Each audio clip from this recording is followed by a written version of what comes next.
Hello दोस्तों, मेरा नाम है रूपेश कुमार महतो और आपका हमारे यूट्यूब चैनल में वेलकम है। यहाँ हम क्लास 11th का मैथमेटिक्स का एग्ज़ाम होने वाला है 12 जुलाई को 2022 को। तो उसके लिए हम लोग टर्म 1 का एग्ज़ाम के लिए हम लोग प्रिपरेशन कर रहे हैं, जिसमें आपका OMR में सवाल रहेगा। ठीक है, OMR में आपको गोले भरना है। ठीक है, तो इसके लिए हम लोग चैप्टर 1 का सेट्स से जो इम्पोर्टेंट टॉपिक्स आपका मॉडल पेपर में पूछा गया है, उसका आज हम लोग टाइपिकल क्वेश्चन लेकर आए हुए हैं। ठीक है, तो आप वीडियो में कंटिन्यू बने रहिए। तो देखते हैं जैसा कि सेट्स, तो हम लोग सबसे पहले देखेंगे कि सेट्स का डिफिनेशन क्या होता है। थोड़ा बेसिक जानकारी रखना जरूरी है, क्योंकि OMR है, इसमें आपको कहीं से भी कुछ भी बना करके सवाल पूछ सकता है। तो सेट्स क्या होता है? तो sets is a well defined collection of object is called sets, यानी यूनिक होना चाहिए, वेल डिफाइंड होना चाहिए। तो जैसे मान लेते हैं हम एग्जांपल जैसे, और it is denoted by capital alphabet का capital letter ABC। It is से किसी से भी आप डिनोट कर सकते हैं अल्फ़ाबेट का कैपिटल लेटर से।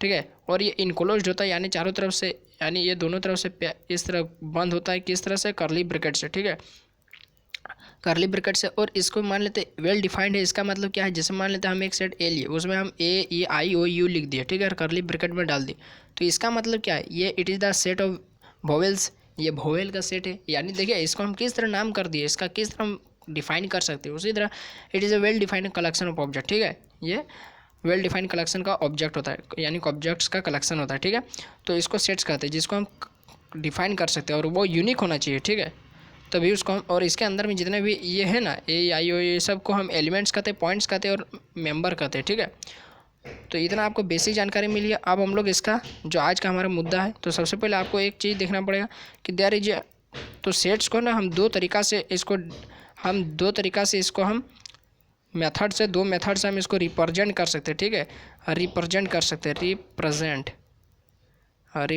कर सकते हैं। ठीक है, हम दो तरीका से इसको रिप्रेजेंट कर सकते हैं। पहला क्या तरीका है?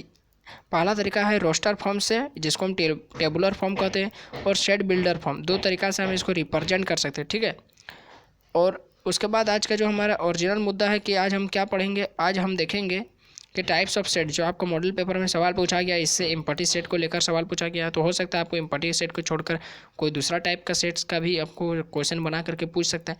तो सबसे पहले देखते हैं इम्पटी सेट क्या होता है। इम्पटी यानी खाली, रिक्त समुच्चय। तो खाली समुच्चय, इसका मतलब जिसका अंदर में कोई भी, यानी कर्ली ब्रैकेट का अंदर में कोई भी एलिमेंट्स ना हो। तो इसको हम डिनोट किस तरह करेंगे? तो इसको हम डिनोट करेंगे इस तरह, कर्ली ब्रैकेट दे के छोड़ देंगे, या फिर आप इस तरह से भी इसको डिनोट कर सकते हैं, फाई से भी। ठीक है, दो तरीका से आप इसको डिनोट कर सकते हैं इम्पटी सेट को। तो सबसे पहले इसका डेफिनेशन देख लेते हैं। A set containing no elements at all is called empty set, यानी जिसके अंदर में कोई भी एलिमेंट्स ना हो उसको इम्पटी सेट कहते हैं, जिसको नल सेट कहते हैं, जिसको वॉइड सेट कहते हैं। ठीक है, इसका 3 नाम है, आप कन्फ्यूज नहीं होइएगा, कोई भी आपको सवाल में लिख सकता है। ठीक है, और इसको डिनोट करते हैं फाई, या फिर इस तरह कर्ली ब्रैकेट दे के बीच में खाली दे सकते हैं। अब आपको एग्जाम्पल में बताता हूँ। तो मैं यहाँ पर प्रत्येक सेट का टाइप्स बताऊंगा, और प्रत्येक सेट का आपको टाइप्स का आपको एग्जांपल भी संग ही संग बताऊंगा। ठीक है, तो सबसे पहले देखते हैं कि x is A students presently studying in both classes 10th and 11th, यानी वैसे स्टूडेंट जो क्लास 10th और 11 दोनों में पढ़ते हैं। तो क्या ऐसा कोई भी स्टूडेंट संभव है जो क्लास 11 या 10 दोनों में पढ़ सकता है? नहीं। तो इस तरह के सेट को इम्पटी सेट कहेंगे, जिसमें कोई भी एलिमेंट नहीं होगा। तो फाई या फिर इम्पटी दे के इसको हम छोड़ सकते हैं। ठीक है, इस तरह से इसका आंसर हम लिख देंगे, कर्ली ब्रैकेट दे के छोड़ देंगे, या फिर फाई लिख कर भी आप छोड़ सकते। लेकिन फाई लिख कर फिर यार इस तरह नहीं कीजिएगा, फाई लिख कर इस तरह नहीं कीजिएगा, इसमें आपका आंसर गलत हो जाएगा। ठीक है, फिर दूसरा एग्जाम्पल देखते हैं कि मान लेते हैं कि एक एक आपको सेट दिया है, और जिसमें आपको बोल रहा है कि जिसमें, अच्छा आपको मैं रोस्टर फॉर्म और सेट बिल्डर फॉर्म बताना भूल गया। ये जो लैंग्वेज में लिखा रहता है ना, उसको हम सेट बिल्डर फॉर्म कहते हैं। और यदि आपको इस तरह से दे दिया, 1 दे दिया, 2 दे दिया, 3 दे दिया, 4 दे दिया, और इस तरह बंद करते हैं, तो इसको कहते हैं रोस्टर फॉर्म। ठीक है, टेबुलर फॉर्म जिसको कहते हैं। यदि इस तरह आपको नंबर में दिया रहेगा, तो आपको उसको क्या कहना है? आपको टेबुलर फॉर्म या रोस्टर फॉर्म कहना है। यदि लैंग्वेज में लिखा रहेगा तो उसको सेट बिल्डर फॉर्म कहते हैं। ठीक है, तो यहाँ पर लैंग्वेज में लिखा है, तो ये सब कितना क्या हुआ? सेट बिल्डर फॉर्म का एग्जाम्पल हुआ। ठीक है, तो सेट बिल्डर फॉर्म, और साथ ही साथ ये इम्पटी सेट का मैं एग्जाम्पल दे रहा हूँ। तो ये हो गया x such that 1 greater than x less than 2, यानी x is a natural number. तो आपको बताना है कि 1 से बड़ा और 2 से छोटा कोई ऐसा नेचुरल नंबर पॉसिबल है। तो नेचुरल नंबर कितना से स्टार्ट होता है? 1 से स्टार्ट होता है। 1 होता है, 2 होता है, ठीक है, 3 होता है, 4 होता है, तो इस तरह चलते रहता है। तो क्या 1 और 2 के बीच में कोई भी ऐसा नेचुरल नंबर संभव है? नहीं संभव है। तो इस तरह ये एम्प्टी सेट और नल सेट का एग्जाम्पल हो जाएगा, ठीक है। फिर तीसरा हम लोग एग्जाम्पल देखेंगे। तीसरा एग्जाम्पल में क्या हो जाएगा कि C is equal to x such that x square minus 2 is equal to 0 where x is a rational number. Rational number मतलब परिमेय संख्या होता है, ठीक है। परिमेय संख्या किसको कहते हैं? जिसको P/Q के रूप में हम लिख सकते हैं, ठीक है। तो यहाँ पर सॉल्व करते हैं x square minus 2 is equal to 0। तो एक्स तो -2 इधर आएगा तो +2 हो जाएगा, ठीक है। तो x square is equal to +2, तो एक्स बराबर हो जाएगा √2। तो √2 क्या एक परिमेय संख्या होता है? नहीं, √2 एक अपरिमेय संख्या होता है। आपने क्लास 9 में प्रूफ किया है कि √2 एक अपरिमेय संख्या कैसे होता है, ठीक है। तो ये रेशनल नंबर नहीं है, तो इस तरह हम लिख सकते हैं x is A empty set, ठीक है। यहाँ पर जो C है वो इम्पटी सेट है, ठीक है। फिर हम लोग इसका नेक्स्ट यदि एग्जाम्पल है तो वो देखेंगे। हाँ, तो और 2 एग्जाम्पल दिया है, तो ठीक है। तो एक सेट D है, ठीक है, जिसमें x such that x is an even prime number greater than 2। यानी इवन का मतलब होता है सम, प्राइम का मतलब होता है अभाज्य संख्या, ठीक है, अभाज्य संख्या। क्या 2 से बड़ा कोई भी सम और अभाज्य संख्या पॉसिबल है? तो 2 से बड़ा अभाज्य संख्या तो पॉसिबल है, लेकिन सम वो नहीं हो सकता है, ठीक है। तो अभाज्य संख्या जैसे 2 हुआ, 3 हुआ, 5 हुआ, 7 हुआ, 9 हुआ, तो ये सबको अभाज्य संख्या कहते हैं। तो केवल 2 ही एक सम है और अभाज्य संख्या भी है। तो 2 से बड़ा कोई भी सम या अभाज्य संख्या है नहीं है। तो इस तरह इसका आंसर हो जाएगा इम्पटी सेट, ठीक है। फाइल लिख कर या फिर आप इस तरह साइन दे कर लिख सकते हैं, इम्पटी खाली देखा, ठीक है। उसके बाद हम लोग नेक्स्ट एग्जांपल देखते हैं। तो x such that x square is equal to 4x is odd. यानी ऑड मतलब होता है विषम, क्या?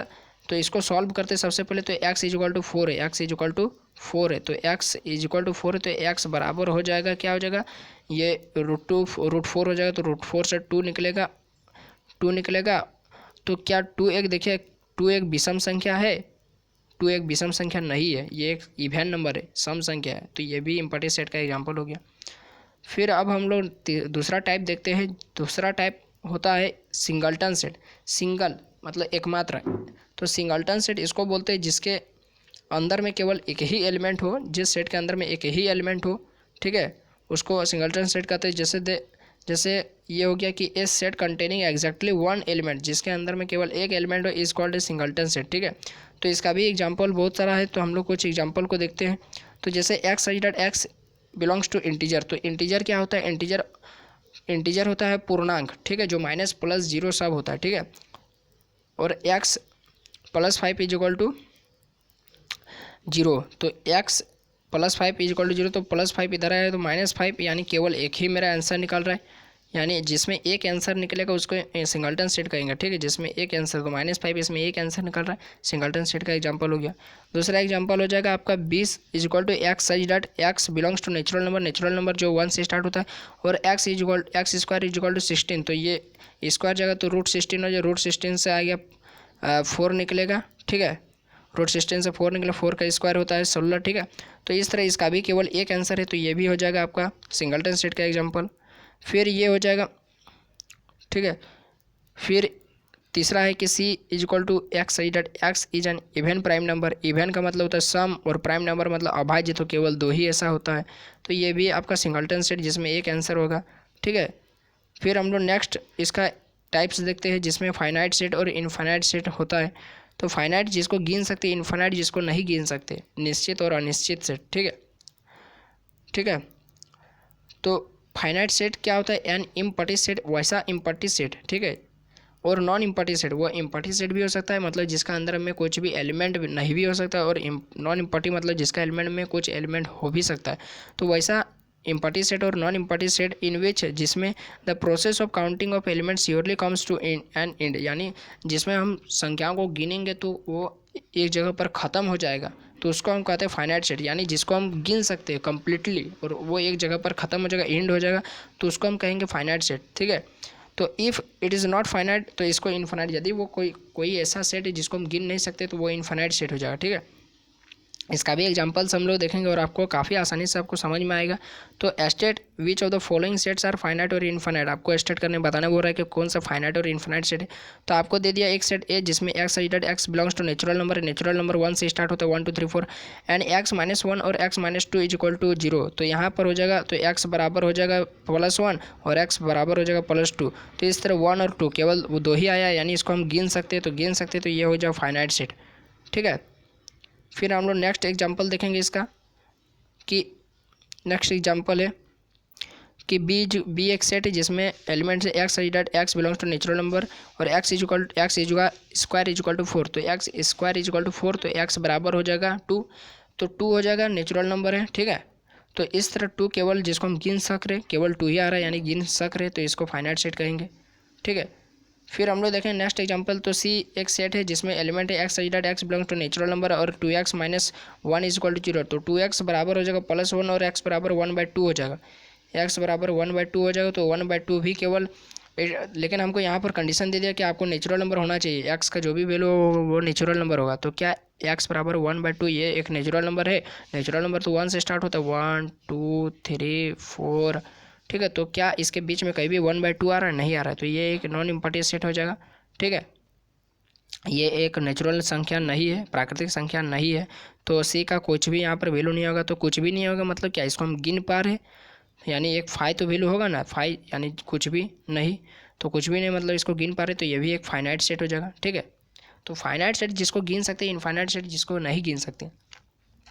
ठीक है, फिर हम लोग नेक्स्ट देख रहे हैं एग्जाम्पल कि डी एक सेट है जिसमें एक्स एलिमेंट है, तो एक्स को इस तरह डिफाइन किया गया है। तो x dot x belongs to natural number है और एक्स इज ए प्राइम, तो नेचुरल नंबर भी होगा प्राइम भी होगा, तो इस तरह नेचुरल नंबर भी होगा यानी प्राकृतिक संख्या भी होगा और इवन नंबर और अभाज्य संख्या भी होगा। तो 2 होगा, 3 होगा, 5 होगा, 7 होगा, तो ये अभाज्य संख्या है। ठीक है, जो किसी से भागा नहीं जाता, केवल अपना से और एक से। और नेचुरल नंबर, तो नेचुरल नंबर 1 से स्टार्ट हो जाए, तो यहाँ पर 1 तो होगा नहीं क्योंकि वो अभाज्य संख्या नहीं है। ठीक है, तो यहाँ से 2 3 5 7 इन्फानाइट तक जाएगा, तो इसको हम गिन नहीं सकेंगे, तो इसलिए ये इन्फानाइट सेट हो जाएगा। ठीक है, फिर हम लोग देखेंगे कि ई इज इक्वल टू दिया है एक set x dot x belongs to natural number 1 से स्टार्ट होगा और एक्स इज ऑड 1 2 3 1, यहाँ पर ऑड होगा, तो यहाँ पर 1 3 5 7, तो इस तरह बहुत तरह जाएगा, तो इसको गिन नहीं सकेंगे, इन्फिनाइट तक जाए तो ये भी इन्फिनाइट सेट हो जाएगा। ठीक है, अब हम लोग नेक्स्ट टाइप देखते हैं, इक्वल सेट क्या होता है। इक्वल जैसे नाम से ही पता चल रहा है कि इक्वल 2 सेट होगा जिससे दोनों इक्वल होगा। तो देख रहे हैं तो 2 नॉन इम्पॉर्टेंट सेट, यानी इसमें कुछ ना कुछ एलिमेंट होगा ही। ए एंड बी मान लेते दोनों सेट ए और बी है, तब उसको हम इक्वल बोलेंगे जब they have exactly same elements and we write A is equal to, जब दोनों में वही एलिमेंट हो, जब एक सेट में वही एलिमेंट होगा जो दूसरा सेट में, या दूसरा सेट में वही एलिमेंट है जो पहला सेट में, भले पोजीशन अलग अलग हो सकता है। ठीक है, लेकिन जितना एलिमेंट जो एलिमेंट ए में रहेगा वो एलिमेंट बी में भी रहना चाहिए, तब उसको हम इक्वल सेट कहेंगे ए बराबर बी। ठीक है, और otherwise the set are unequal और we write A not equal to B, और यदि इस तरह हमको नहीं मिलेगा कि जो एलिमेंट ए में है वो बी में नहीं है, तो उसको हम कहेंगे नॉन इक्वल सेट और उसको हम लिख देंगे ए नॉट इक्वल टू बी। तो इसका एग्जांपल हम लोग देखेंगे। तो एग्जांपल में आपका है कि एक सेट ए है, तो उसमें the set of letters in the word follow में देखिए एफ इसको लिखेंगे, तो एफ लिखेंगे और सेट में कभी भी लेटर रिपीट नहीं होता है। ठीक है, एफ लिखेंगे, एक बार ओ लिखेंगे, एक बार एल लिखेंगे, एक बार डब्लू, तो F O L W B में देखते हैं, बी दिया है set of letters in the word wolf, यानी एक बार डब्लू लिखेंगे, एक बार ओ लिखेंगे, ठीक है, एल लिखेंगे और एफ लिखेंगे। तो देखिए इसमें भी एफ है, इसमें भी एफ है, इसमें भी ओ है, इसमें भी ओ है, इसमें भी एल है, इसमें भी एल है, और इसमें भी डब्लू है, इसमें भी डब्लू। तो इस तरह हम देख रहे हैं कि जो एलिमेंट ए में है वही एलिमेंट बी में भी है, तो इस तरह ए बराबर बी हो जाएगा। ठीक है, फिर हम लोग देखेंगे नेक्स्ट एग्जाम्पल हो जाएगा। तो नेक्स्ट एग्जाम्पल है आपका क्या है, बी बराबर या ए बराबर ही, फिर एक सेट है x such that x belongs to natural number, प्राकृतिक संख्या है एक्स का वैल्यू, और x square is -9 is equal to 0। तो x square -9 is equal to 0, तो इसको सॉल्व करने पर प्राकृतिक संख्या को लेना है। ठीक है, तो x square is equal to 9, तो एक्स बराबर √3 तो एक्स इज इक्वल टू हो जाएगा x square is equal to 9, तो एक्स बराबर हो जाएगा √9 और √9 से मेरा निकलेगा 3, तो 3 एक प्राकृतिक संख्या है तो केवल 3 को लिख देंगे। और उसी तरह हम बी को भी सॉल्व करें तो बी बराबर एक सेट है x such that x belongs to Z, मतलब इंटीजर, इंटीजर में प्लस माइनस नेगेटिव सब होता है, ठीक है, जीरो भी होता है इंटीजर पूर्णांक। और x square -9 is equal to 0, तो एक्स का वैल्यू क्या आएगा +-3 आएगा। तो यहाँ पर एक्स का ए में जो एलिमेंट है वो बी में भी है, लेकिन बी में जो एलिमेंट है वो ए में नहीं है, तो इस तरह ए नॉट इक्वल टू बी और इसको हम क्या बोलेंगे अनइक्वल सेट, ठीक है। फिर हम लोग लास्ट इसका टाइप देखते हैं कि सेट का लास्ट टाइप होता है इक्विवेलेंट सेट। इक्विवेलेंट जैसे नाम से पता चल रहा है इक्वल नंबर होना चाहिए, भले एलिमेंट्स अलग अलग होगा, ठीक है, लेकिन जितना एलिमेंट्स ए में होगा उतना ही एलिमेंट्स बी में रहना चाहिए, तब उसको इक्विवेलेंट सेट कहते हैं।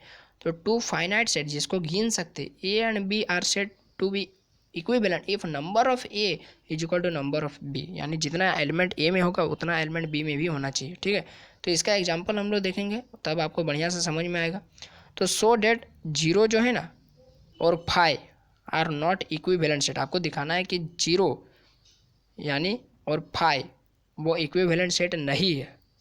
तो ए में आपको एलिमेंट दे दिया है 0 करली ब्रैकेट के अंदर में, और बी में आपको एलिमेंट दे दिया है 5, यानी इसको हम बोले थे आपको पहले ही कि 5 को आप इस तरह करली ब्रैकेट देके खाली भी छोड़ सकते हैं। तो देखिए नंबर ऑफ ए, एलिमेंट ए में सेट ए में कितना एलिमेंट है, एक एलिमेंट जरूर है 0, मतलब करली ब्रैकेट के अंदर में एक एलिमेंट है तो एक लिख दिया, और बी तो करली ब्रैकेट के अंदर में एक भी एलिमेंट नहीं है तो इस तरह 0, तो ए नॉट इक्वल टू बी है, देखिए इसमें 1 है इसमें 0 है, तो यानी अलग अलग नंबर है, ठीक है। इसमें एक नंबर है और इसमें एक भी नंबर नहीं है, ठीक है। तो इसलिए हम कह सकते हैं कि n A not equal to n B, तो hence it is not equivalent set. तो जो आपको प्रूफ करने बोला था कि 0 और 5 नॉट इक्विवेलेंट सेट है, आपको सिद्ध करना है तो सिद्ध कर दिया इस तरह। तो इस तरह आपको समझ में आ गया। अब हम लोग नेक्स्ट एग्जांपल देखेंगे कि which of the following are pairs of equivalent set, यानी कौन इक्विवेलेंट सेट का पेयर है, ठीक है। तो देखते एक सेट में आपको ए में दे दिया है -2 दिया, -1 दिया, 0 दिया, तो टोटल एलिमेंट्स आपको 3 दिया। बी में 1 दिया, 2 दिया, 3 दिया, तो टोटल एलिमेंट्स 3 दिया। तो इस तरह हम देख रहे हैं कि एन ए बराबर एन बी है, तो यह एक इक्विवेलेंट सेट है, ठीक है। इसी तरह आपको नेक्स्ट एग्जांपल देखना है कि सी एक सेट है जिसमें element x such that x belongs to natural number, प्राकृतिक संख्या, और एक्स का जो भी वैल्यू होगा वो 3 से छोटा होगा, तो प्राकृतिक संख्या 1 से स्टार्ट हो गया, 2 होगा, 3 होगा, ठीक है, 4 होगा, तो 3 से छोटा तो 2 और 1 और 2, तो 1 और 2 लिख दिए सी में। और डी में हो जाएगा x such that x belongs to whole number. Whole number क्या होता है, पूर्ण संख्या जो 0 से शुरू होता है, तो 0 हो गया, 1 हो गया, 2 हो गया, 3 हो गया, 4 हो गया, और बोला कि 3 से छोटा, तो 3 से छोटा इस तरह 2 हो गया, 1 हो गया, 0 हो गया, तो टोटल 3 हो गया, और इसमें टोटल 2 हो गया, तो n A not equal to n B, तो it is not equivalent set, ठीक है। तो इतना आपको समझ में आ गया होगा आई होप, ठीक है। तो आप और नेक्स्ट एग्जांपल एक और है, ठीक है, यहाँ पर ई बराबर ए दिया, ई दिया, आई ओ यू, तो टोटल इसमें 5 दिया है एलिमेंट, और एफ में दिया P Q R S T, इसमें भी 5 दिया है, तो एन ए बराबर एन बी, तो इस तरह ये it is a equivalent set, ठीक है। तो आई होप कि आपको ये वीडियो अच्छा से समझ में आ गया होगा, और ये आपके एग्जाम के लिए बहुत इंपॉर्टेंट है, ठीक है। तो आपको कैसा लगा वीडियो हमको कमेंट बॉक्स में बताइए। यदि वीडियो अच्छा लगा तो लाइक कीजिए, अपने दोस्तों में भी शेयर कीजिए, और हमारे चैनल को सब्सक्राइब कीजिए। तो तब तक के लिए धन्यवाद।